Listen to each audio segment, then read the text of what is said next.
Sambil duduk aja ya. Assalamualaikum warahmatullahi wabarakatuh.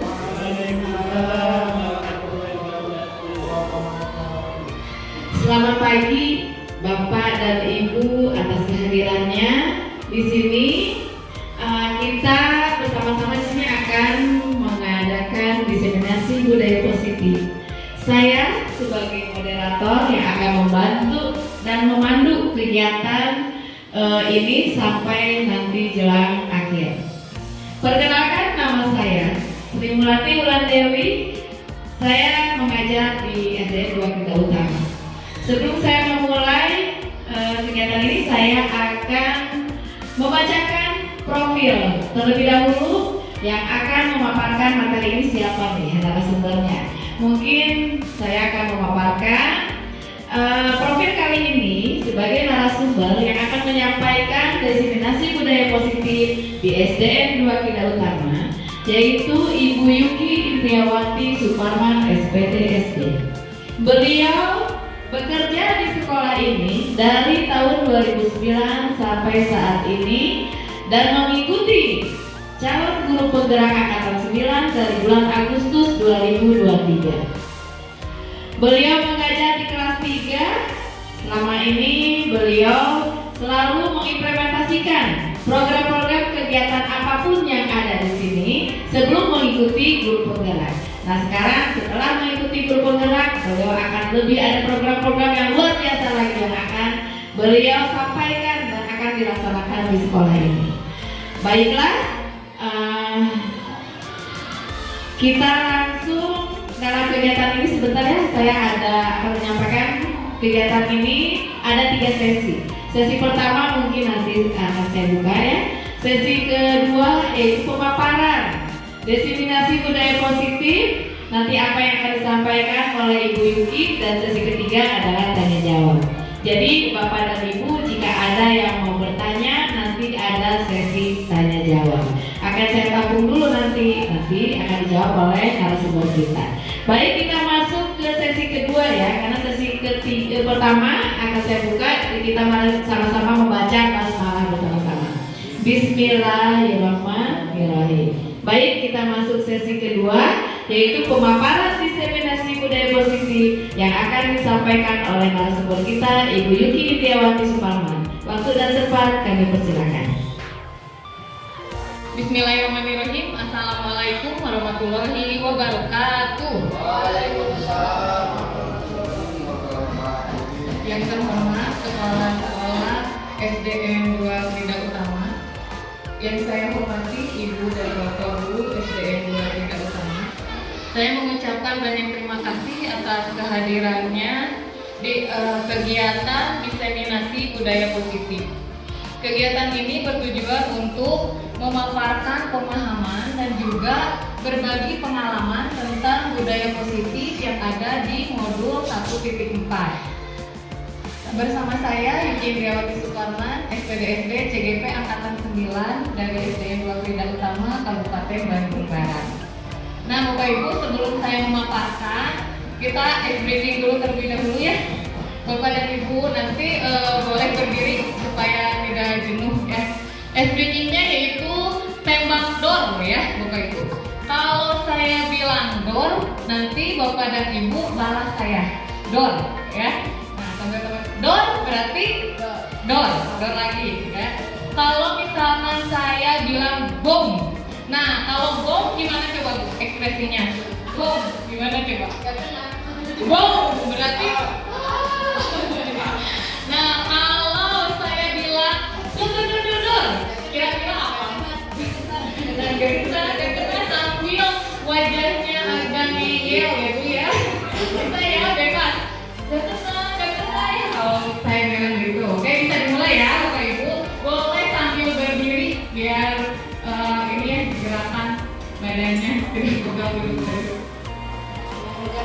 Oke. Siap ya, ini untuk menguji konsentrasi Bapak Ibu nih. Oke, kita mulai saja. Dor. Dor.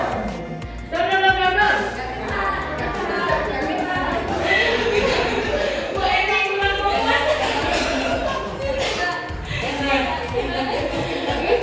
Bom.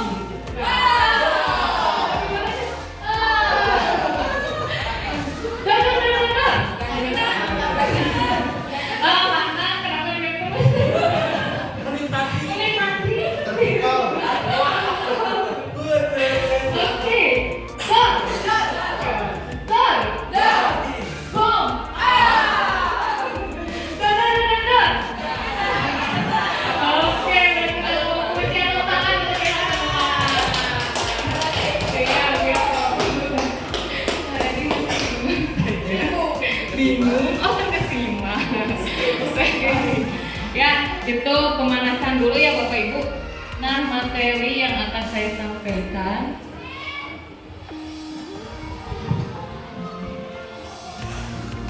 ini.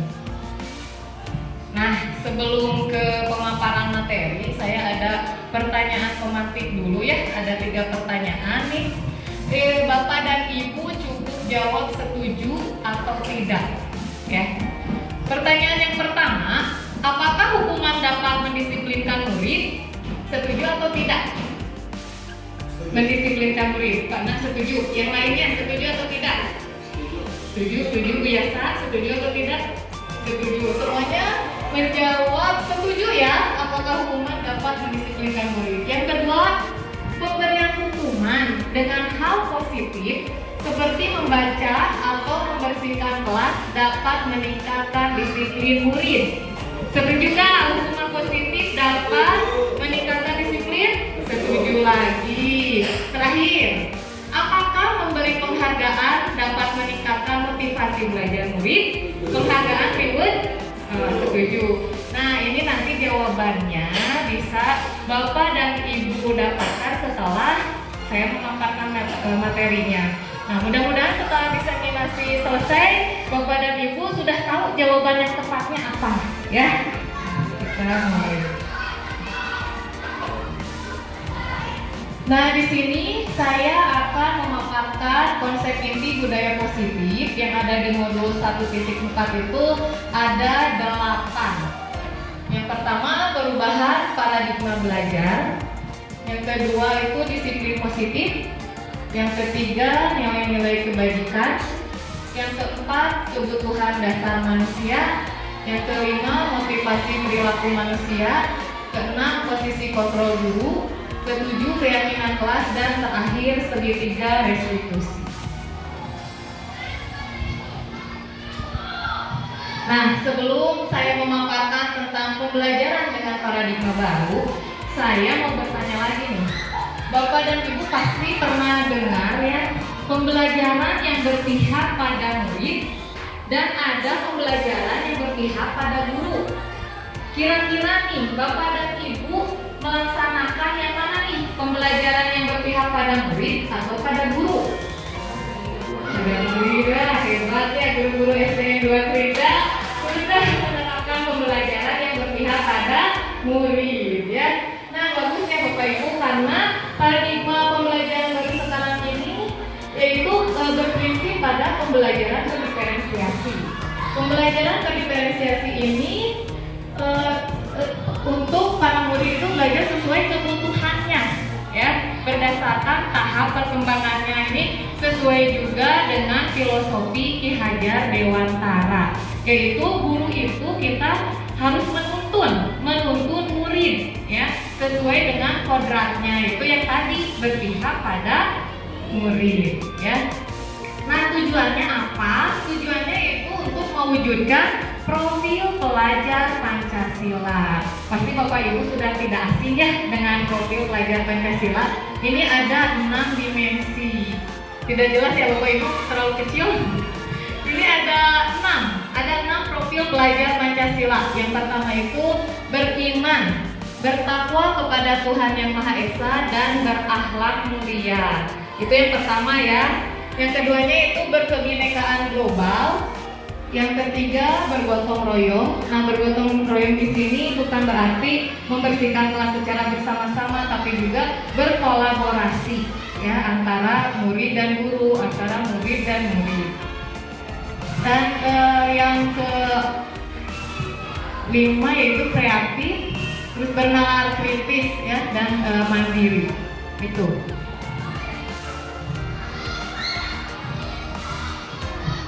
Selanjutnya itu disiplin positif yang tadi sudah saya utarakan di depan nih. Ibu bapak guru kalau mendengar kata disiplin, apa nih yang terlintasnya, yang terbenak di pikiran bapak ibu tentang disiplin? Bertindak sesuai aturan. Bertindak sesuai aturan, bagus. Nah, ada lagi yang menamakan? Ya boleh ya, karena gitu. Jadi kadang ya kata disiplin itu yang terbenak, yang terlintas di benak kita itu adalah hukuman ya, terus juga konsekuensi ya. Nah, padahal nih disiplin di sini artinya nih berasal dari kata disiplina. Disiplin itu yang artinya belajar ya. Nah, itu jadi kita biasanya kata disiplin itu ya berarti aturan ya Bapak Ibu. Disiplin berarti harus ada aturan, harus ada hukuman. Nah, padahal disiplin di sini berasal dari kata disiplina yang berarti belajar. Disiplin ini mengacu pada disiplin diri yang memiliki tanggung jawab terhadap apa yang dilakukannya. Nah, bagaimana dengan disiplin positif? Nah, disiplin positif ini merupakan salah satu cara penerapan disiplin yang bertujuan untuk menumbuhkan kesadaran. Yang menumbuhkan kesadaran berarti motivasinya nanti yang kita inginkan adalah dari dirinya atau motivasi intrinsik. Nah, itu jadi untuk menumbuhkan kesadaran serta memberdayakan murid tanpa imbalan penghargaan yang tadi, tanpa imbalan penghargaan atau reward, dan juga ancaman atau hukuman. Jadi anak itu melakukan sesuatu bukan karena ingin dapat penghargaan, bukan hanya menghindari hukuman, tapi disiplin positif ini yang kita harapkan yaitu motivasi intrinsiknya. Nah, sebagai pendidik, tujuan kita adalah menciptakan murid yang memiliki disiplin diri sehingga mereka berperilaku mengacu kepada nilai-nilai kebijakan universal.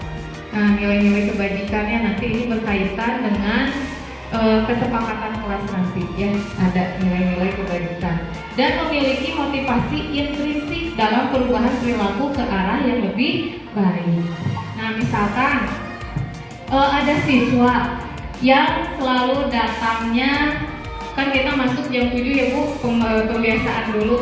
Anak-anak kalau misalkan datang ke sekolah jam 7 terus dia takut karena mendapatkan hukuman, berarti itu bukan dari dirinya ya, motivasinya masih dari luar ya. Nah, yang akan kita terapkan di sini yaitu disiplin positif supaya anak-anak mendapatkan motivasi dari dirinya sendiri ya. Kalau sudah ada motivasi dari diri sendiri, maka mereka itu secara sadar melakukan hal-hal tersebut berdasarkan nilai-nilai yang mereka yakini.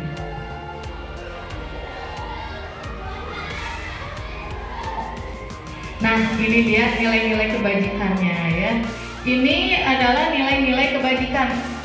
Nilai kebajikan itu adalah nilai yang disepakati bersama, lepas dari suku bangsa, agama, bahasa maupun latar belakangnya. Di sini saya mengambil contoh 3 saja ya Bapak Ibu, karena ini banyak sekali contoh nilai kebijakan dari institusi atau organisasi.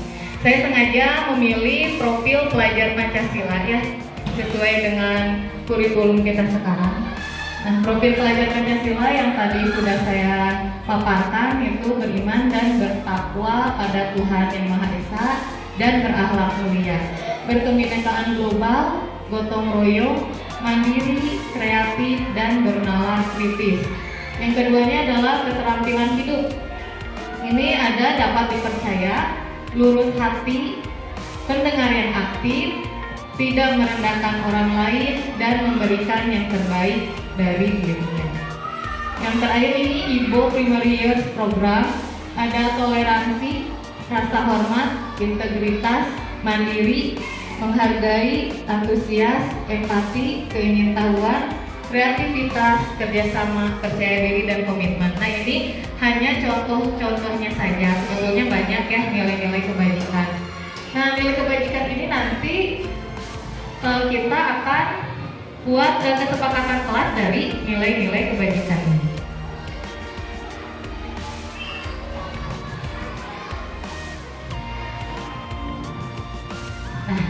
Nah, ini kebutuhan dasar manusia.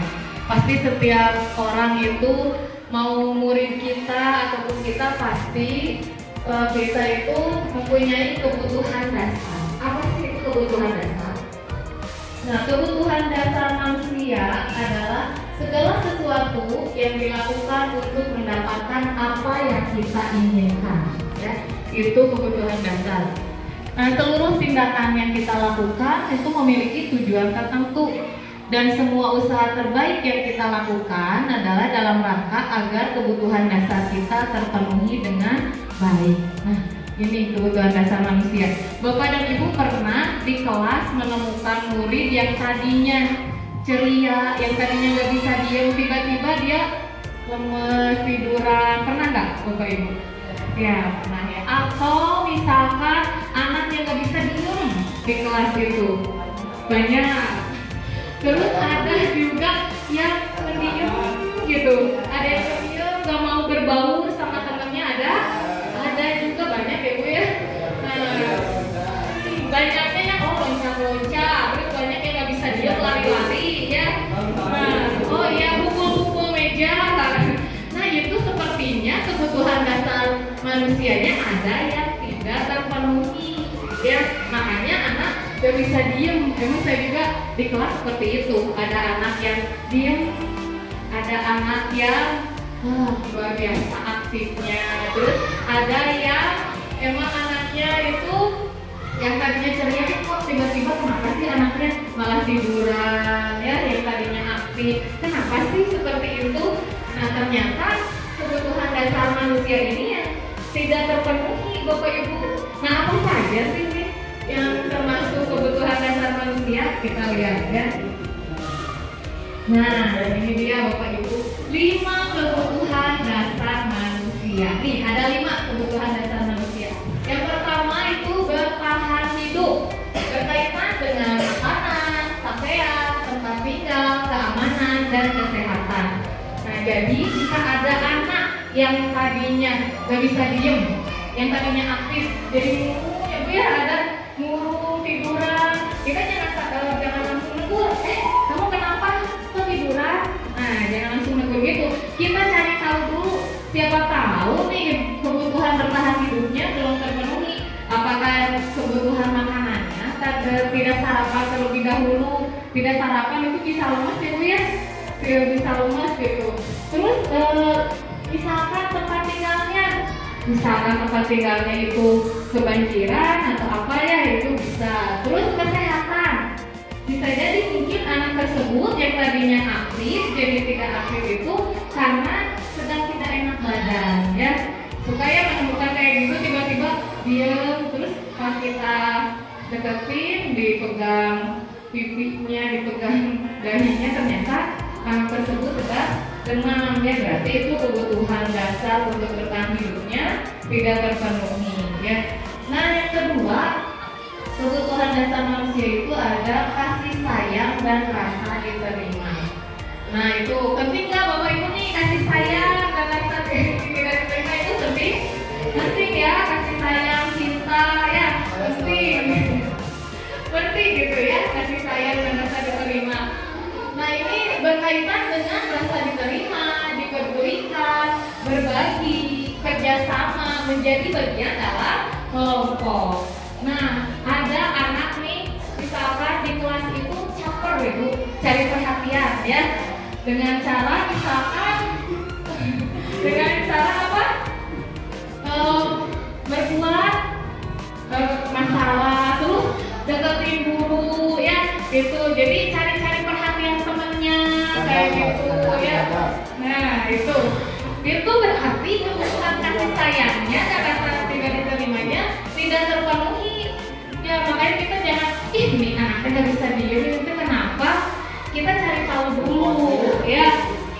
Bisa saja nih kasih sayangnya dan rasa diterima itu belum terpenuhi. Mungkin di rumahnya broken home ataupun ibu bapaknya sibuk bekerja ya, jadi tidak diperhatikan oleh orang tuanya, makanya di sekolah dia cari-cari perhatian ya.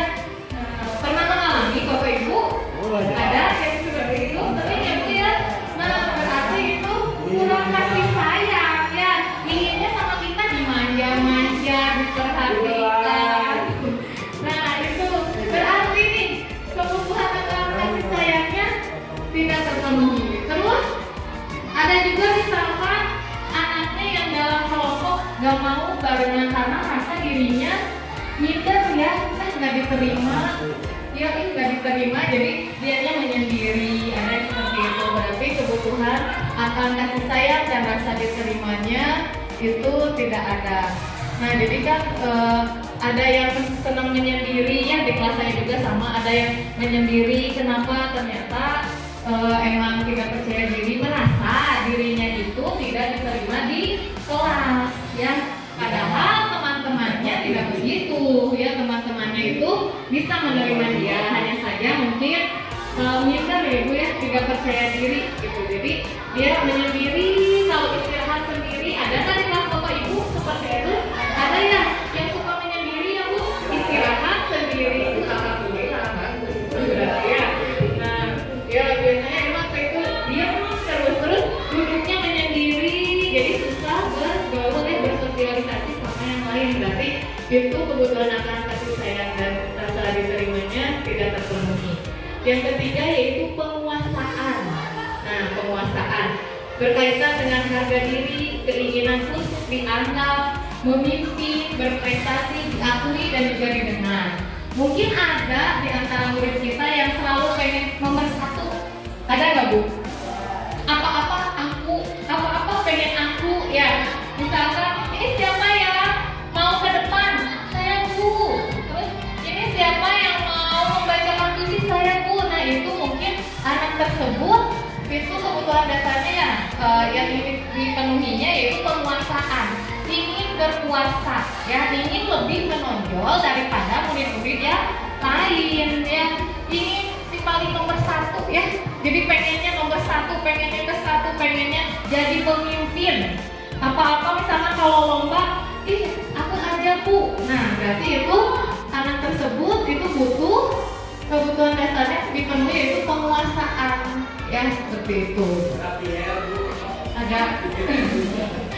Ada itu penguasaan itu Pak, berarti kebutuhannya ya yang tidak terpenuhi itu. Nah ini yang keempat itu kebebasan. Kebebasan itu berkaitan dengan mandiri, memiliki pilihan, mencoba hal baru, mampu mengendalikan arah dirinya. Nah Bapak Ibu, murid-murid kita itu gaya belajarnya itu kan ada 3 ya, masih ingat gak? Gaya belajar murid ada apa saja? Apa? Ya, audio, visual, dan kinestetik. Audio itu berarti gaya belajarnya dia dengan mendengar. Kalau visual berarti gaya belajar dengan melihat. Kalau kinestetik dengan cara bergerak ya keterampilannya. Nah kalau kita di kelas hanya ceramah saja memaparkan materinya, kemungkinan anak yang gaya belajarnya visual sama kinestetik itu tidak terpenuhi. Makanya kenapa misalkan kalau kita metodenya itu dengan ceramah, si anak itu ada yang nggak bisa diem ya. Pernah nggak mendapati anak seperti itu? Kita lagi ngejelasin terus si anak malah gak bisa diem, malah tiduran atau juga ya males, terus juga jahilin temannya. Nah mungkin itu tidak sesuai dengan gaya belajar yang dia miliki. Mungkin kita bisa memvariasikan gaya sesuai dengan gaya belajar anak, supaya anak itu terpenuhi kebebasannya ya, kebutuhan dasar kebebasannya. Jadi kalau misalkan kita hanya ceramah saja, mungkin yang kayak belajarnya 2 ini tidak terpenuhi. Atau misalkan kita hanya memperlihatkan videonya saja, video pembelajaran, tapi berarti anak yang kinestetik itu tidak terpenuhi kebutuhan dasarnya ya. Gitu. Terakhir yaitu kesenangan. Nah, siapa sih yang nggak butuh kesenangan ya, Bapak Ibu? Nah, butuh tidak kesenangan nih? Butuh ya. Ya. Aduh, siapa kesenangan? Ya, kesenangan gitu kadang-kadang. Kalau kesenangannya tidak terpenuhi gimana? Kesenangannya tidak terpenuhi gimana coba? Jadi bad mood ya, Bapak Ibu, jangankan murid, kita aja misalkan sedang sedih. Nah, gimana ngajarnya Bapak Ibu? Semangat nggak? Atau mempengaruhi ya gitu. Jadi ini kesenangan, ini kebutuhan dasar kesenangannya tidak terpenuhi. Tapi jika kita sedang senang, nah kita juga akan memberikan hal positif ya. Nah, terlihat di pacaran wajah kita. Ya, senang gitu. Jadi nih, apalagi anak-anak SD ini masih senang bermain ya. Masih senang bermain, humor, antusias, dan juga tertawa. Nah, gitu. Jadi pembelajaran di kelas jangan serius-serius amat ya Bapak Ibu. Kalau serius jadi si anaknya takut ya. Nah, coba kalau kita bercanda ya, bukan bercanda. Jadi kita serius tapi santai. Jadi jangan terlalu galak, jangan terlalu juga kita ya. Nah, juga kita ya, jadi kita juga bisa memvariasikan metode pembelajaran dengan cara main game ya. Jadi belajar sambil bermain. Jadi biar anak-anak senang ya Bu ya, tidak jenuh. Nah, anak-anak kalau misalkan metodenya sambil bermain, insya Allah senang ya. Tapi tidak tiap hari juga, disesuaikan dengan materinya. Gitu. Oke, bisa dilanjut Bapak Ibu, masih semangat? Masih ya, kita lanjut. Nah, ini yang tadi saya bahas tentang motivasi perilaku manusia. Nah, motivasi itu ada 2, motivasi ekstrinsik dan motivasi intrinsik. Nah, sebelumnya nih, motivasi ekstrinsik itu apa sih Bapak Ibu? Ada yang tahu? Ada yang bisa menjelaskan? Motivasi ekstrinsik? Ekstrinsik ya, dari luar. Nah, motivasi yang ada dari luar. Kalau intrinsik, motivasi yang ada dari dalam diri kita.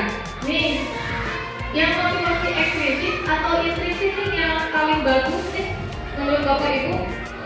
Yang dari dalam atau dari luar? Dari dalam. Kenapa?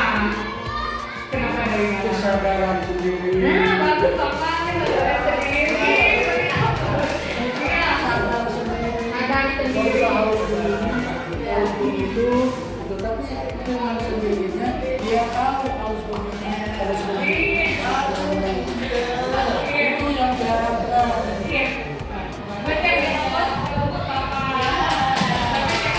Jadi kesadaran dari diri sendiri. Oh, Ibu kalau dipaksa mau nggak melakukan sesuatu? Enggak ya, kalau jadi nggak ikhlas ya. Tidak, kenapa memaksa? Ikhlas tidak kalau misalkan dipaksa untuk melakukan sesuatu? Tidak ya. Kalau dari kesadaran diri sendiri itu jadi melakukannya dengan hati yang ikhlas. Nah, kita lihat nih di sini. Motivasi ekstrinsik itu ada 2 nih, untuk menghindari ketidaknyamanan atau hukuman ya. Yang tadi saya bicarakan nih ada tadi misalkan anak yang datang ke sekolah tepat waktu itu karena misalkan takut hukuman, berarti anak tersebut sedang menghindari ketidaknyamanan, menghindari hukuman karena takut dihukum ya oleh gurunya, maka anak tersebut datangnya lebih awal. Yang kedua yaitu untuk mendapatkan imbalan atau penghargaan dari orang lain. Misalkan anak tersebut kan datangnya tepat waktu karena ingin dikasih reward oleh bapak ibu gurunya. Nah, itu berarti motivasinya masih dari luar ya, mesti dari luar itu. Karena dia datang ke sekolah, saya datang ke sekolahnya lebih awal. Nah, pasti dapat reward dari Bapak Ibu guru. Nah, itu ini motivasinya dari luar.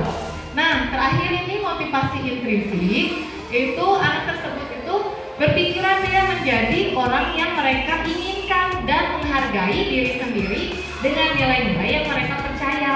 Nah, anak tersebut misalnya datang ke sekolah, dia itu ingin menghargai dirinya sendiri, ingin dia itu disiplin ya, mendisiplinkan diri. Berarti itu motivasinya dari dalam ya, dan motivasi intrinsik. Jadi dia datang ke sekolah itu dia menghargai dirinya ya, itu. Nah, kita lanjut nih. Ada hukuman, ada konsekuensi, ada restitusi. Kalau hukuman dan konsekuensi sepertinya tidak asing ya Bapak Ibu. Sering mendengar kata hukuman dan konsekuensi ya. Nah, ini yang terakhir ini restitusi. Saya pun ternyata baru tahu ternyata ada ya restitusi. Setelah menjalani ini mempelajari modul 1.4 ini, saya baru tahu nih ternyata ada yang dinamakan restitusi ya. Nah, Bapak Ibu juga mungkin baru dengar ya kalau restitusi ya, asing ya Bu ya gitu. Saya juga sama waktu mempelajari modul ternyata ada nih yang dinamakan restitusi. Nah, kita bahas satu-satu. Ini yang hukuman, ini sudah tidak asing. Hukuman itu sifatnya itu tidak terencana, tiba-tiba gitu Bu, tiba-tiba. Terus ya. Nah, refleks gitu. Murid juga tidak tahu apa yang akan terjadi ya. Murid tidak tahu nih apa yang akan kita berikan ya kepada murid tersebut. Bersifat satu arah berarti hanya gurunya saja yang mengetahui hukuman tersebut. Terakhir ini hukuman itu bisa berupa fisik dan psikis. Kalau fisik itu seperti apa? Jubir, terus mukul. Terus kalau psikis itu dari kata-kata ya, dari kata-kata, dari ucapan. Nah, itu seringkali kalau ucapannya Bapak Ibu guru itu menyakitkan, suka ini yang di hati anak-anak itu suka terlibat si Bapak Ibu menggalak ya. Saya sakit hati walaupun itu hanya satu kali ya. Membentak gitu psikis. Yang kedua konsekuensi. Nah, beda dengan hukuman. Kalau konsekuensi ini terencana, disepakati sesuai peraturan. Misalkan kita punya aturan nih, yang kesiangan konsekuensinya membersihkan kelas. Berarti ketika anak tersebut kesiangan sudah tahu nih konsekuensinya apa. Kalau kesiangan berarti aku harus membersihkan kelas ya, udah tahu. Beda dengan hukuman. Kalau hukuman, anak yang kesiangan tiba-tiba datang terus gurunya, kamu kesiangan, sekarang lari di lapangan 20. Nah, itu berarti refleks ya. Anak tahu nggak hukuman itu? Tidak tahu ya, karena hukuman itu tidak terencana. Jadi tiba-tiba aja. Jadi anak tidak tahu saya kesiangan, apa ya hukumannya dari Bapak Ibu guru. Kalau konsekuensi, anak tersebut sudah tahu. Oh iya, kalau saya kesiangan berarti saya membersihkan kelas. Nah, murid tetap dibuat tidak nyaman. Kenapa murid dibuat tidak nyaman nih? Ada yang bisa menjelaskan? Ada mungkin. Nah, kenapa dibuat tidak nyaman? Sama saja ya, Bapak Ibu. Jadi murid itu ketika kesiangan harus membersihkan kelas ya, jadi merasa tidak nyaman. Nah, sikap guru selalu memonitor murid, dipantau terus murid tersebut ya. Jadi itu konsekuensi. Nah, ini yang paling bagus nih, restitusi. Nah, restitusi itu adalah proses menciptakan kondisi bagi murid untuk memperbaiki kesalahannya. Ya, bukan diberikan hukuman atau konsekuensi, tapi menciptakan kondisi murid untuk memperbaiki kesalahannya. Yang kedua itu proses kolaboratif yang mengajarkan murid untuk mencari solusi sendiri. Jadi bukan kita yang ngasih solusi, tapi murid tersebut. Misalkan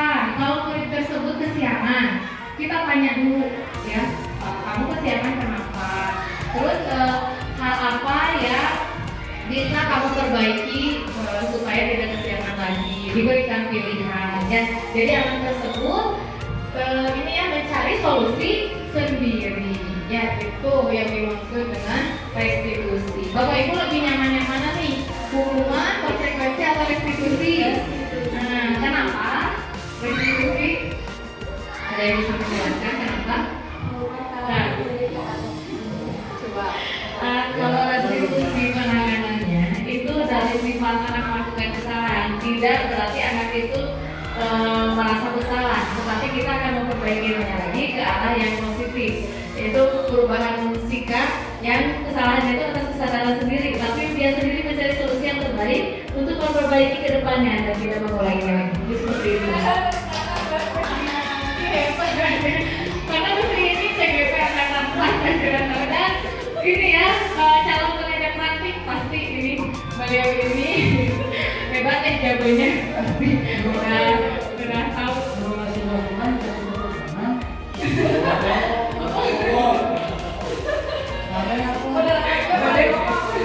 Boleh ya, karena masalah juga. Baik, kita lanjut lagi. Nah, Bapak Ibu, kalau hukuman berarti pasti ada penghargaan ya. Ada hukuman, ada penghargaan. Nah, tadi ada ya pertanyaannya di pertanyaan pematik 3 ya. Apakah penghargaan itu bisa berdampak positif? Nah, kita lihat ini. Menurut Alfikon ini mengungkapkan baik penghargaan maupun hukuman adalah cara-cara mengontrol perilaku seseorang yang menghancurkan potensi untuk pembelajaran yang sesungguhnya. Menurut Kon, secara ideal tindakan belajar itu sendiri adalah penghargaan sesungguhnya. Jadi belajar itu sendiri sesungguhnya itu adalah penghargaan. Oh gitu. Kon selanjutnya juga mengungkapkan beberapa pernyataan dari hasil pengamatannya selama ini tentang tindakan memberikan penghargaan yang nilainya sama dengan hukum seseorang. Nah, ternyata penghargaan itu nilainya sama dengan menghukum seseorang. Saya juga baru tahu ya Bapak Ibu, setelah mempelajari modul ini ternyata banyak yang baru saya ketahui, banyak ternyata penghargaan itu tidak serta-merta membuat anak berperilaku sesuai dengan motivasi yang ada dalam dirinya. Kita lihat nih. Nah, ini dampak-dampak dari penghargaan. Ada pengaruh jangka pendek dan jangka panjang. Nah, penghargaan ini efektif ya. Penghargaan itu efektif jika kita menginginkan seseorang melakukan sesuatu yang kita inginkan dalam jangka waktu pendek ya. Penghargaan itu.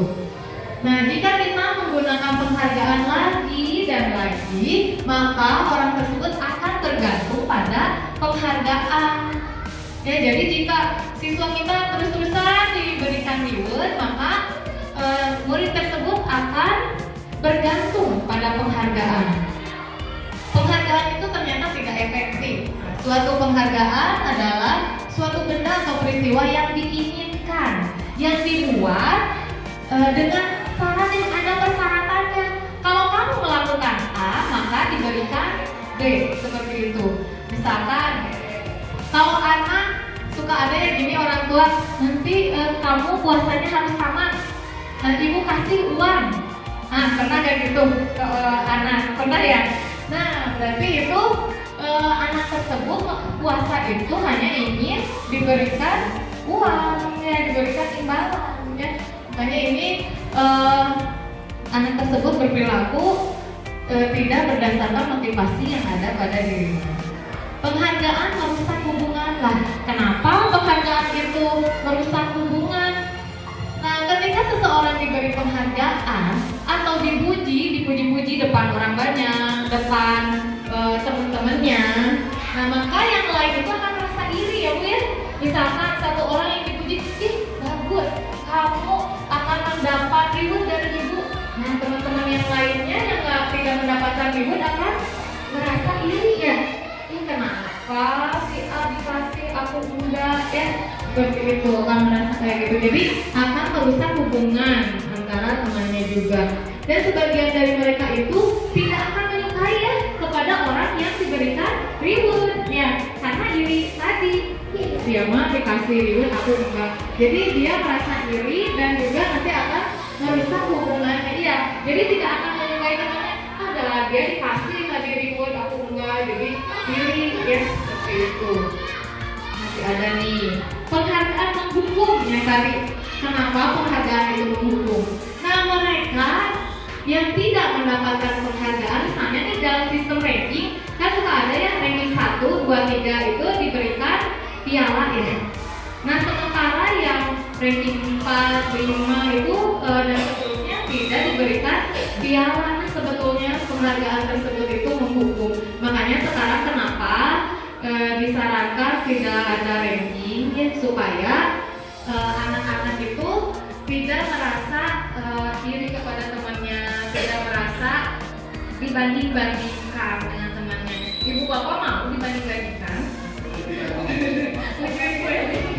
Tidak mau ya, tidak mau. Siapa sih yang mau dibanding-bandingkan ya? Orang yang kembar aja beda ya. Gitu. Jadi ini sistem ranking itu biasanya ya itu iya beda. Sistem ranking ini penghargaan itu menghukum. Kenapa? Karena yang ranking 1 dengan ranking 2 gini. Ranking 1 pialanya lebih tinggi. Ranking 2 pialanya agak lebih pendek ya. Jadi iya ya. Dapat ininya, dapat rewardnya itu. Jadi itu reward itu menghukum ya, karena nanti yang dapat ranking 2 merasa paling dihukumi. Kenapa ya? Yang ranking 1 dapatnya piala yang tinggi, saya pialanya yang agak pendek gitu. Jadi mereka yang mendapatkan ranking kedua ataupun ketiga dan seterusnya merasa paling dihukum ya. Yang ranking 1 ya karena merasa dirinya paling nomor 1 ya, tidak merasa dihukum. Yang merasa dihukum itu yang temannya yang ranking 2 dan seterusnya. Nah ini motivasi dari dalam, ini yang paling bagus ya, motivasi dari dalam atau intrinsik. Jadi saat seorang anak belajar untuk pertama kali ini ada contohnya ya, misalkan menggabungkan huruf-huruf dan kata-kata serta menyadari bahwa ia dapat membaca, timbul pijar di matanya dan senyuman di wajahnya. Selain itu ya Bu ya, kalau misalkan anak berhasil dalam pembelajaran, matanya itu bersinar ya, terus senang. Kenapa? Karena dia sudah berhasil ya, belajar gitu. Jadi anak tersebut gembira gitu bahwa ia telah mempelajari dan menguasai suatu keterampilan baru. Misalkan anak nih tadinya nggak bisa perkalian jadi bisa. Si anak tersebut suka berbinar-binar matanya, terus senang ya punya gembiranya, apalagi salah 1, 2, 3 ya terlihat ekspresinya seperti apa. Ini saya berhasil gitu ya. Nah itu mereka senang. Kenapa? Karena menguasai suatu keterampilan baru ya. Nah kesadaran akan kemampuan bahwa dia sudah membaca atau sudah tadi hafal perkalian itu sesungguhnya mereka itu sudah mendapatkan suatu penghargaan dari dirinya sendiri bahwa dia itu bisa ya, dia itu bisa menguasai keterampilan baru.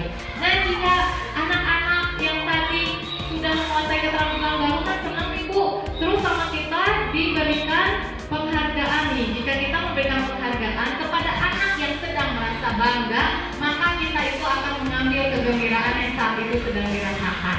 Mereka bilang, boleh, aku bisa tuh dikasih ribut, suka kita nanti iya ya, tidak bangga kepada dirinya karena diberikan reward ya, gitu. Itu tentang reward. Nah sekarang kita ke 5 posisi kontrol dulu. Sebelum saya menjelaskan lebih lanjut, Ibu dan Bapak berada di posisi kontrol guru yang mana nih? Kira-kira ada pengurus, ada pembuat rasa bersalah, ada teman, pemantau, dan manajer. Yang mana nih? Coba. Kalau saya sendiri merasa diri saya itu masih penghukum, ya kadang-kadang. Membuat merasa bersalah, kadang juga. Teman, iya. Merasa posisi kontrol saya sebagai teman. Pemantau, iya juga. Tapi untuk manajer belum. tapi insya Allah diusahakan. Nah, kalau Bapak Ibu yang mana nih di antara kelima ini sudah di posisi yang mana? Nih, pernah ada posisi kontrol gurunya di penghukum? Pernah? Pernah, ya. Di posisi membuat merasa bersalah. Jadi si anak itu ketika kita kasih tahu ya, anak itu merasa dia itu dijudge, jadi merasa sakit hati. Pernah? Pernah, berarti sama ya. Posisi teman. Nah, teman. Pernah nggak memposisikan diri sebagai teman? Jadi kita itu bicara santai dengan anak, gitu. Pernah tidak di posisi teman? Gitu. Ada? Ada ya. Jadi posisi kita itu sebagai teman mereka, pemantau. Nah, pemantau itu berarti kita itu selalu mengontrol murid ya kalau pemantau. Nah, ini yang paling bagus manajer. Insya Allah ya, saya juga sedang di tahap posisi kontrol manajer ya. Insya Allah mudah-mudahan kita juga kedepannya bisa di posisi kontrol guru yang manajer ini ya Bapak Ibu. Nah, kalau penghukum itu biasanya kata-katanya itu menyakitkan dan juga ekspresinya gimana Bu? Kalau penghukum ekspresinya marah ya gitu. Terus kata-katanya yang keluar itu kasar ya. Terus juga membentak-bentak. Nah, itu penghukum. Kalau membuat merasa bersalah, nah kata-katanya ini ya ekspresinya itu tidak marah ya, lembut, tapi kata-katanya masih menjudge anak gitu. Jadi si anak merasa bersalah. Kalau teman, ya teman itu posisinya berarti kita memposisikan diri sebagai teman mereka ya. Kalau pemantau tadi itu kita selalu mengontrol. Nah, manajer ini yang paling bagus ini. Manajer berarti ini posisi kontrol yang kita harapkan ini ya. Sebagai manajer itu apa coba Bu? Manajer ya. Sebagai manajer gimana coba? Ada yang bisa menjelaskan sebelum lanjut? Mungkin siapa?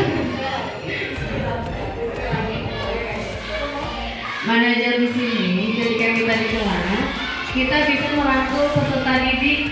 Apakah ketika kita harus melihat kondisi di kelas itu seperti apa?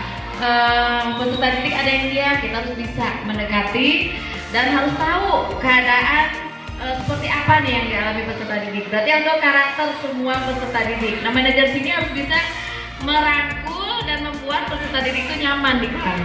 Jadi seperti itu. Ya, itu ya posisi yang paling bagus itu posisi manajer ya. Kita itu kalau anak punya masalah, kita tidak menjudge terlebih dahulu. Kita harus mengetahui dulu permasalahannya apa. Terus juga nanti mereka kita bimbing untuk mencari solusi sendiri. Ya, seperti itu. Nah, ini ya, kalau guru SD itu borongan ya, guru BP juga. Nah, ini Ibu Bapak, contoh penerapan posisi kontrol guru. Nah, kasusnya itu sama ya, kasusnya murid tidak memakai atribut lengkap saat upacara. Tidak pakai topi, dasi, mungkinnya rompi dan sebagainya.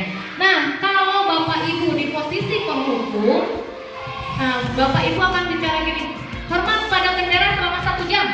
Nah, itu merupakan posisi kontrol guru sebagai penghukum ya. Nah, jadi tiba-tiba si anak disuruh hormat pada bendera selama 1 jam ya. Nah, kalau posisi kontrolnya pembuat merasa bersalah, nah ekspresinya tidak marah tapi dengan lembut. Berapa kali Ibu Bapak harus memberitahu kamu selalu saja mengecewakan Ibu. Nah, merasa gimana Bapak dibilang seperti itu? Coba kesel ya, padahal lembut ya, kan tidak marah-marah kan? Jadi berapa kali Ibu harus memberitahu kamu selalu saja mengecewakan Ibu. Jadi si anak itu merasa dirinya bersalah ya, emang lembut, kata-katanya juga tidak menyakitkan, ekspresinya juga tidak marah-marah, tapi ini membuat anak merasa bersalah ya. Ini kita lanjut nih, kasus yang sama nih. Murid masih tidak memakai atribut nih. Kalau sebagai teman, nah ada seperti ini perkataannya. Ayo dong ikutin aturan sekolah. Tolong bantu ibu ya. Sekali ini ya sudah, tidak apa-apa. Lain kali jangan sampai berbuat seperti ini lagi ya. Agak enak ya Pak ya. Cuma si anak kan jadi merasa dilindungi ya.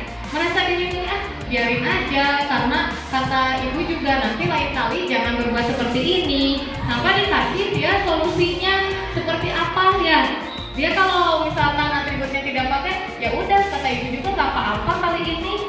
Tapi dia tidak akan merasa bersalah ya, karena dilindungi oleh gurunya seperti itu. Nah ini pemantau. Nah kalau pemantau itu menggunakan konsekuensi yang tadi. Kalau pemantau, kata-katanya nih, kamu sudah melanggar peraturan sekolah. Kamu tahu konsekuensinya? Kamu harus baris di barisan terpisah dan jangan diulang lagi. Ya kan di kita seperti ini ya Bu ya. Kalau tidak menggunakan atribut lengkap, konsekuensinya mereka harus baris di barisan terpisah. Nah, apa yang dirasakan anak-anak? Ih, kenapa saya dipisahkan sama teman-temannya ya? Mungkin merasa juga tidak nyaman, ya tidak nyaman karena barisannya terpisah dengan teman-temannya. Ya, jadi ini ada konsekuensinya tahu si anak tersebut ya. Terakhir apa Bu? Posisi apa? Bapak Ibu? Manajer. Kita lihat nih manajer seperti apa. Nah, kalau di posisi manajer, Bapak dan Ibu akan berbicara kepada murid yang melakukan kesalahan seperti ini. Apakah kamu tahu kesalahanmu? Kira-kira bagaimana kamu memperbaiki kesalahanmu? Nah, gimana terdengarnya Bapak Ibu? Menenangkan hati? Iya ya. Jadi si anak ditanya dulu, jangan langsung ke kamu gak pakai atribut sana di barisan terpisah atau sana kalian hormat pada bendera selama 1 jam. Kalau di posisi manajer kita tanya dulu si anaknya. Nah, apa kamu tahu kesalahanmu supaya apa? Supaya anak tersebut sadar akan kesalahannya. Nah, lalu kita menawarkan nih, kira-kira bagaimana kamu memperbaiki kesalahanmu supaya anak bisa mencari solusinya. Ya, ini posisi yang paling bagus yaitu posisi manajer. Nah, ada kuis dulu Bapak Ibu. Nah, nanti Bapak Ibu jawab nih. Kan ada 5 posisi kontrol ya. Yang pertama, tadi ada apa? Penghukum. Kedua, pembuat rasa bersalah. Ketiga, sebagai apa? Sebagai teman. Yang keempat sebagai pemantau. Yang kelima sebagai manajer, itu yang paling bagus. Nah, di sini ada kata-kata ini. Posisi kontrol apakah aku? Coba, jika ada perkataan ibu kecewa sekali dengan kamu. Apa? Membuat rasa bersalah. Nah, mesti membuat rasa bersalah yang lain. Pembuat rasa bersalah tadi posisi kontrolnya. Apalagi yang lain? Ada yang mau menambahkan? Sebelum saya cek jawaban Bapak dan Ibu. Apa tadi? Tadi karena pembuat rasa bersalah. Kita lihat jawabannya.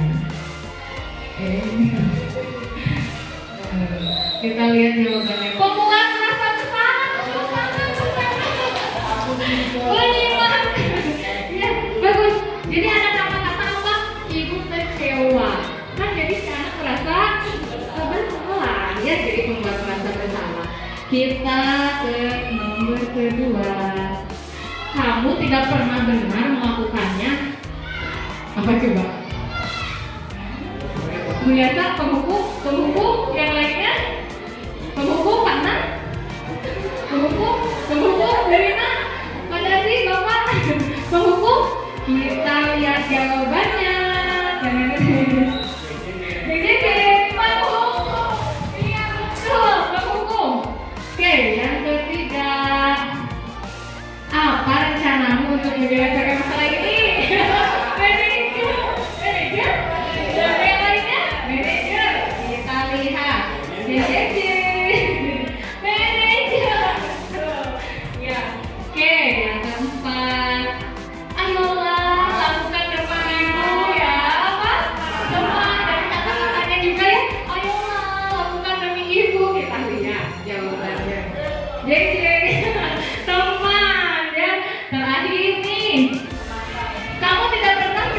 baik jika tidak mengerjakan tugas tadi. Terakhir apa? Memantau. Kita lihat, betul nggak? Memantau. Ya betul semua jawabannya Bapak Ibu, berarti Bapak dan Ibu memahami posisi kontrol guru. Tepuk tangan buat kita semua. Ya betul. Jadi ini posisi kontrol guru. Kita lanjut. Nah ada materi lagi ya. Ini tentang keyakinan kelas. Pernah mendengar keyakinan kelas? Belum ya, saya juga sama.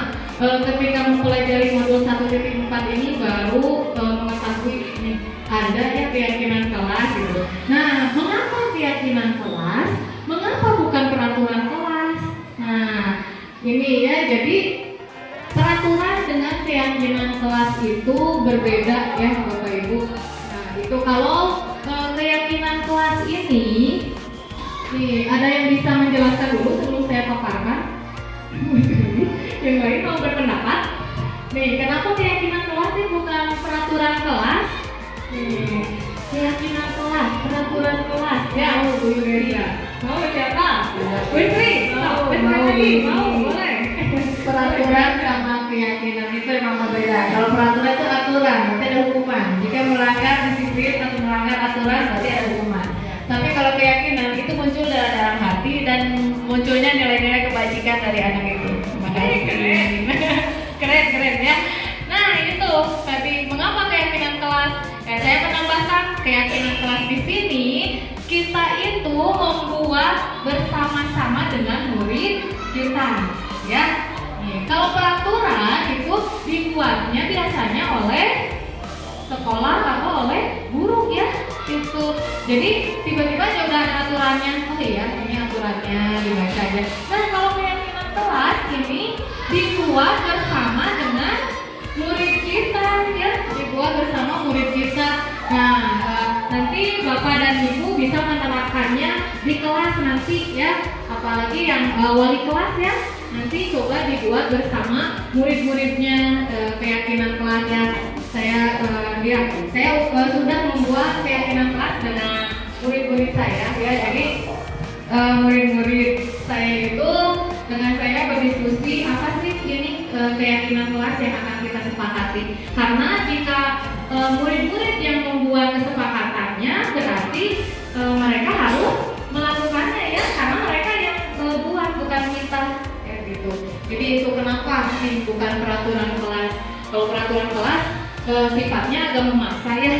Jadi kalau melanggar konsekuensinya udah tahu seperti apa. Padahal anak-anak tidak dilibatkan untuk membuat aturan ya. Nah kalau keyakinan kelas anak-anak bisa termotivasi untuk menjalankan keyakinan kelasnya karena apa? Karena dibuat oleh mereka ya, dibuat oleh mereka dan bersama guru ya, seperti itu. Itu bedanya keyakinan kelas dan aturan kelas. Nah, ini pembentukan keyakinan kelas. Nah, keyakinan kelas itu bersifat abstrak ya, berupa pernyataan universal, dibuat dalam pernyataan positif. Jadi bukan ini tidak membuang sampah sembarangan, jangan membuang sampah sembarangan, itu bukan kalimat positif ya, bukan keyakinan. Nah kita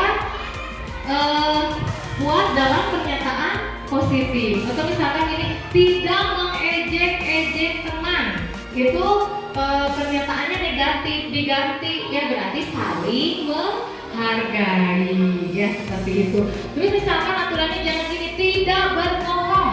Kalau tidak berbohong berarti itu pernyataannya negatif. Kalau tidak berbohong kalimat positifnya apa? Jujur, iya berkata jujur ya, seperti itu. Terus tidak ribut saat ibu menjelaskan materi. Nah itu kalimat negatifnya. Kalimat positifnya berarti, nah memperhatikan guru yang sedang mengajar ya. Itu kayak jujur, terus menghormati, itu merupakan kata-kata dari pernyataan positif ya. Jadi sedikit saja agar mudah diingat. Jadi nanti ketika murid-murid kita menuliskan kata-kata yang sama, kita copot post-itnya ya. Jadi seperti ini, misalkan kalau jujur ada 2 berarti dilepas 1. Jadi nanti yang sama dilepas supaya bisa menghasilkan kesepakatan yang mudah diingat ya, sedikit saja.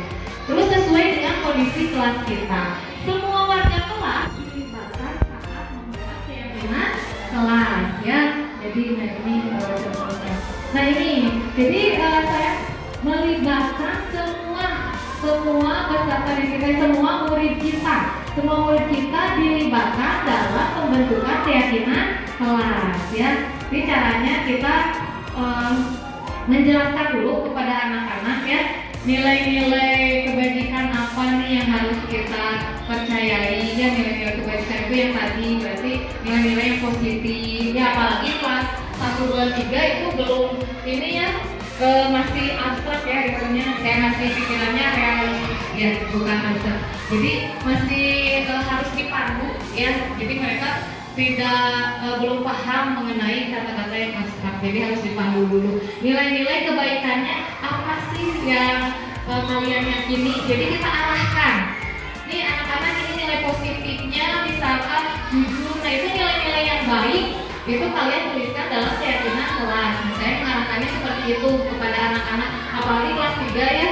Kelas 3 masih perlu dibimbing, jadi saya arahkan dulu, saya jelaskan dulu nilai-nilai yang baik itu apa saja. Nah setelah anak memahami, baru anak diberikan post-it ya, kertas yang warna-warni ini, diberikan post-it satu orang, dan anak-anak setelah itu menuliskan nilai-nilai kebajikan apa, nilai-nilai yang baik apa yang mereka yakini.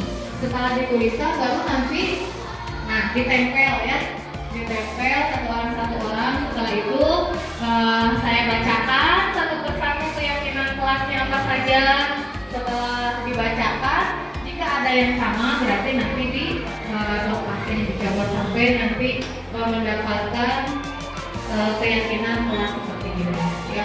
Itu untuk pembentukan keyakinan kelas. Mudah-mudahan bisa diterapkan ya Bapak Ibu di dalam kelas. Alhamdulillah setelah menerapkan keyakinan kelas ini di dalam kelas saya, jadi anak-anak menyadari sendiri Bapak Ibu.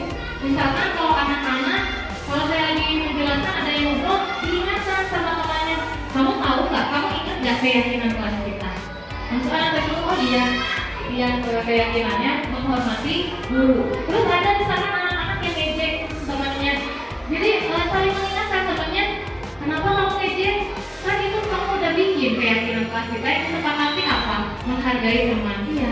Nah jadi alhamdulillah terbentuk budaya positif. Nah mudah-mudahan ya budaya positif ini bisa diterapkan di sekolah kita SDN 2 Krida Utama ya. Mudah-mudahan budaya positif ini bisa diterapkan oleh Bapak Ibu semua di dalam kelas. Terakhir nih Bapak Ibu, segitiga restitusi ya. Nah, ini segitiga restitusi itu suatu proses dialog yang dijalankan oleh guru agar dapat menghasilkan murid yang mandiri dan bertanggung jawab. Nah, ini ada tahapan segitiga restitusi ini, 3 ya, ada 3 tahapan segitiga restitusi. Yang pertama adalah menstabilkan identitas. Yang kedua, validasi tindakan yang salah. Yang ketiganya yaitu menanyakan keyakinan. Ya, ada 3. Kita bahas satu-satu. Nah, di sini ada menstabilkan identitas. Apa sih menstabilkan identitas? Seperti apa? Nah, berdasarkan prinsip membuat kesalahan adalah bagian dari proses pembelajaran. Betul ya Bu ya? Nah, jadi ketika anak berbuat salah, mungkin anak tersebut belum mengetahui itu salahnya. Jadi itu merupakan proses pembelajaran. Jangan langsung kita menjadi anak, kamu salah. Nah, kamu itu salah, jangan seperti itu. Nah, tidak seperti itu ya. Jadi kita tanya dulu anaknya. Nah, ini perkataan-perkataan yang sesuai dengan menstabilkan identitas. Berbuat salah itu wajar. Tidak ada manusia yang sempurna. Ibu juga pernah melakukan itu. Ibu tidak mencari siapa yang salah, tapi ibu ingin mencari solusi dari permasalahan ini. Nah, di posisi manajer ini berarti kita sudah menerapkan segitiga restitusi ya. Nah, gitu. Jadi ini ada perkataannya, ibu tidak mencari siapa yang salah, tapi ibu ingin mencari solusi Berarti kita itu ada di posisi kontrol sebagai manajer, ya. Jadi anak tidak dijudge langsung, kamu salah, tidak seperti itu, tapi ditanya terlebih dahulu, ya. Itu. Tahapan yang kedua, validasi tindakan yang salah. Nah, validasi tindakan yang salah ini berdasarkan prinsip setiap perilaku berupaya memenuhi suatu kebutuhan tertentu. Yang tadi ya, kebutuhan yang tadi yang 5 itu. Nah, jadi siapa tahu anak berbuat kesalahan itu 5 kebutuhan dasarnya tidak terpenuhi. Nah, ini perkataannya nih, kamu pasti punya alasan mengapa melakukan hal itu. Padahal kamu bisa melakukan yang lebih buruk dari ini ya. Kamu patut bangga karena telah melindungi sesuatu yang penting untukmu. Nah, ini ada di tahapan validasi tindakan yang salah. Nah, yang terakhir adalah menanyakan keyakinan. Menanyakan keyakinan ini berdasarkan teori kontrol bahwa pada dasarnya kita termotivasi secara intrinsik, ya. Motivasi intrinsik itu berdasarkan kesadaran, ya, tadi sudah dibahas. Nah, ini kita menanyakan keyakinan kepada murid kita. Apa keyakinan kelas kita? Diingatkan lagi ya Bapak Ibu, apa nih keyakinan kelas yang sudah kita buat? Nah, terus nilai-nilai apa yang telah disepakati bersama? Seperti apa gambaran sebuah kelas yang ideal menurut kamu? Kamu ingin menjadi orang yang seperti apa? Jadi anak tersebut kita tanyakan keyakinannya. Ya pasti tahu Bu kalau sudah membuat keyakinan kelas pasti anak sadar, oh iya saya melanggar keyakinan yang mana. Seperti itu ya. Nah Bapak Ibu, di sini saya ada contoh penerapan segitiga restitusi dengan kasus murid saya makan di saat jam pelajaran. Nah, boleh Alif tahu tidak kenapa Alif Tahu Bu, karena Alif makan di saat jam pelajaran. Ibu makanya kalau makan di saat jam pelajaran itu perbuatan yang benar atau salah? Perbuatan salah Bu. Alif, makan itu merupakan kebutuhan. Ibu juga sama, kalau lapar pasti makan. Tapi kita harus tahu pada saat kapan kita harus makan. Memangnya Alif tadi tidak sarapan terlebih dahulu? Tidak Bu. Kenapa? Karena Alif baru kesiangan lalu terburu-buru berangkat ke sekolah supaya tidak kesiangan, jadi Alif tidak sempat sarapan Bu. Ibu tanya ke Alif masih ingat keyakinan kelas kita yang sudah disepakati? Masih Bu, yaitu kita harus menghargai diri sendiri dan orang lain.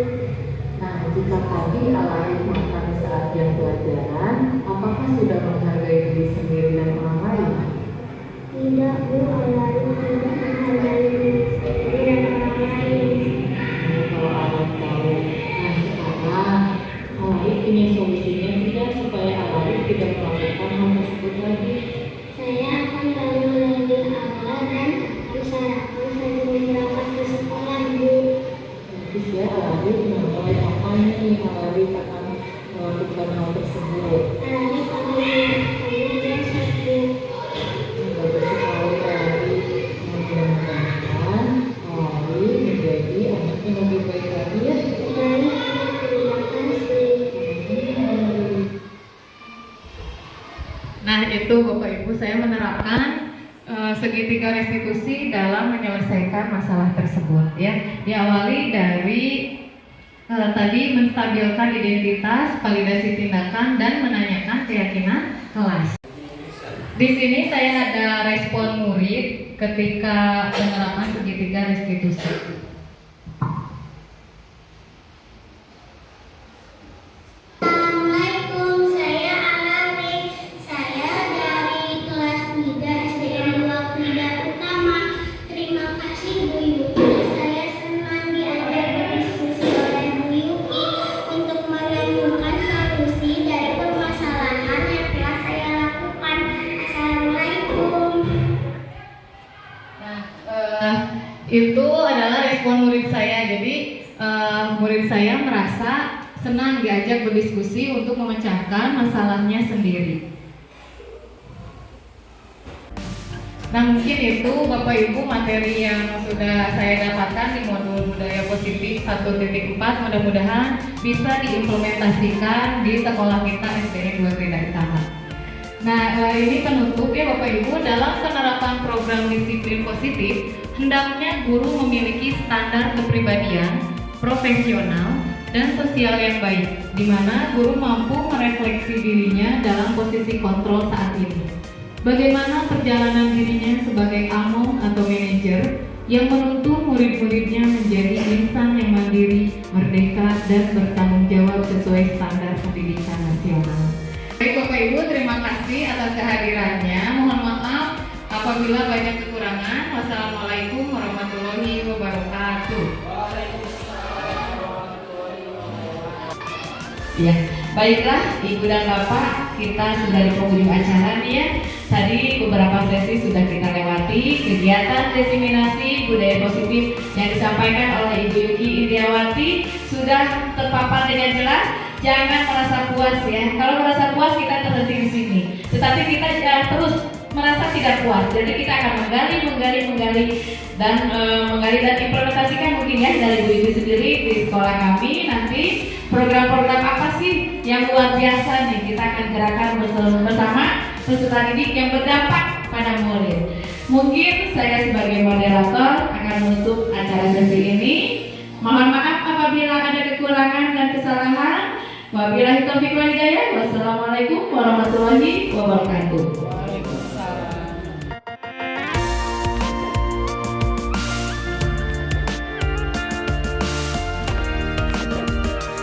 Bismillahirrahmanirrahim. Assalamualaikum warahmatullahi wabarakatuh. Nama saya Nang Ahmad dan saya sebagai staf pengajar di SD Negeri 2 Krida Utama Pekalongan. Kemudian saya tadi menyimak paparan dari CGP Angkatan 9 Bu Yuki yang memaparkan tentang budaya positif, dan di dalamnya banyak sekali hal-hal baru. Mungkin ada juga hal-hal yang lama, tapi istilahnya tidak berubah. Hanya yang saya garis bawahi tentang budaya positif itu sangat banyak sekali manfaatnya, karena terutama dalam hal penanganan kepada anak didik kita, kepada para siswa. Guru dituntut untuk lebih memperlakukan siswa itu dengan humanis, memperlakukan mereka dengan lebih berperi kemanusiaan. Jadi bukan hanya sekedar atasan dan bawahan, tapi lebih mengedepankan orang tua yang mengerti akan permasalahan yang dialami oleh anaknya. Nah, dari hal itu barangkali hukuman, konsekuensi itu tidak diperlukan lagi dalam bidang pendidikan kita. Jadi kita lebih mengedepankan restitusi, yaitu pendekatan secara humanis kepada siswa ketika ada permasalahan yang terjadi di antara mereka. Dan barangkali ini satu terobosan baru. Saya sangat setuju dengan hal itu secara pribadi. Kemudian, tapi yang perlu digarisbawahi juga, sebaik-baiknya teori itu tidak akan pernah berarti tanpa praktek di lapangannya. Karena bagusnya teori harus didukung juga dengan praktek di lapangan yang sesuai dengan teori itu. Jangan sampai teori bagus begini, tapi ketika ada permasalahan di lapangan, kita kembali lagi ke teknik-teknik yang lama yang mengedepankan hukuman, konsekuensi dan sebagainya. Barangkali itu yang perlu saya sampaikan, dan saya tetap mendukung peran serta dari CGP ini, apalagi dalam tema yang tadi. Itu barangkali yang ingin saya sampaikan. Terima kasih. Assalamualaikum warahmatullahi wabarakatuh.